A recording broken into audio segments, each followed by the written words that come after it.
2 minute के बाद वो एक आदमी आता है, मुझे बोलता है कि मैम आपने ऑप्ट आउट किया तो आप जा सकते हैं। फिर उसके बाद मैंने सोचा ठीक है अब दूसरे इंटरव्यू के लिए जाते हैं, क्योंकि उस टाइम पे अराउंड 10 हो रहे थे, 9:30 और 10, तो मैंने ठीक है सेकेंड इंटरव्यू के लिए जाते हैं। नियर बाई लोकेशन था।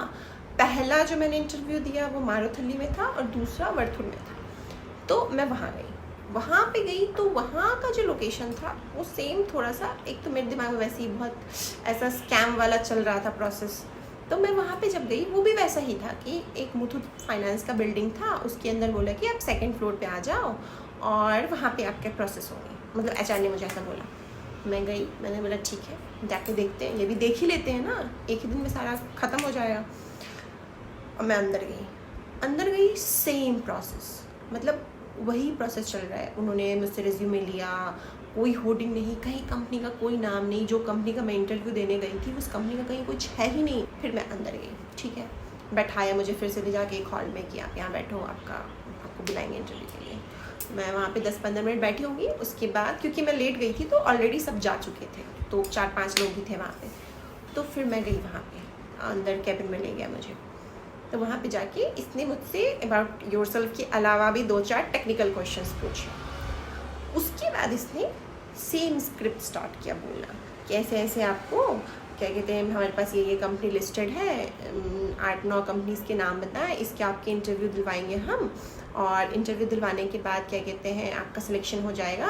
इफ़ इन केस आपको क्या कहते हैं, जैसे इन सब कंपनी का आप जब एग्ज़ाम्स देते हो टेक्निकल राउंड तो 30-35% कट ऑफ होता है। अगर आप वो नहीं भी लाते हो, मतलब 28-30 भी लाओगे तो हम करवा देंगे, ये हमारा गारंटीड रहता है, कोई कॉन्ट्रैक्ट नहीं, ये सब कुछ नहीं करवाएंगे, एकदम सिक्योरिटी है।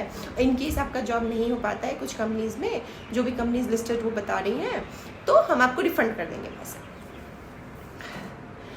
भाई मुझे वहाँ वो सुन के ही, और हाँ उन्होंने बोला कि हाँ आपको यहाँ पे 1500 पे करने पड़ेंगे। भाई ये सुनते मैं समझ गई this is the same thing, क्योंकि भाई दोनों बंदे की सेम स्क्रिप्ट थी, मतलब जो वो वहाँ बोल रही थी वही चीज़ें यहाँ बोल रही है। इट जस्ट कि उसका एक्सेंट समझ नहीं आ रहा था, इसका एक्सेंट क्लियर था, मुझे समझ आ रहा था कि क्या क्या क्या बोल रही है। मैंने बोला भाई, मैं को उस टाइम पे एकदम मैं फेड अप हो चुकी थी। एक तो पहले ही सुबह वो एक स्कैम हो चुका है मेरे साथ, मतलब मैं वो इतने क्या कहते हैं ख्वाहिश से गई थी कि मेरा आज हो जाएगा इंटरव्यू। और फिर मैंने उनसे क्रॉस क्वेश्चन स्टार्ट किया कि ठीक है मतलब पे आउट क्यों करना है, कंपनी तो कभी पैसे नहीं मांगती है, Naukri.com, ठीक है आप किस नंबर से रजिस्टर करवाओगे, कैसे क्या करवाओगे, मुझे प्रोसेस बताओ। तो नहीं, पहले आप पे आउट करो फिर हम आपको सारा प्रोसेस बताएंगे क्या कैसे होंगे, विदाउट दैट नहीं हो पाएगा।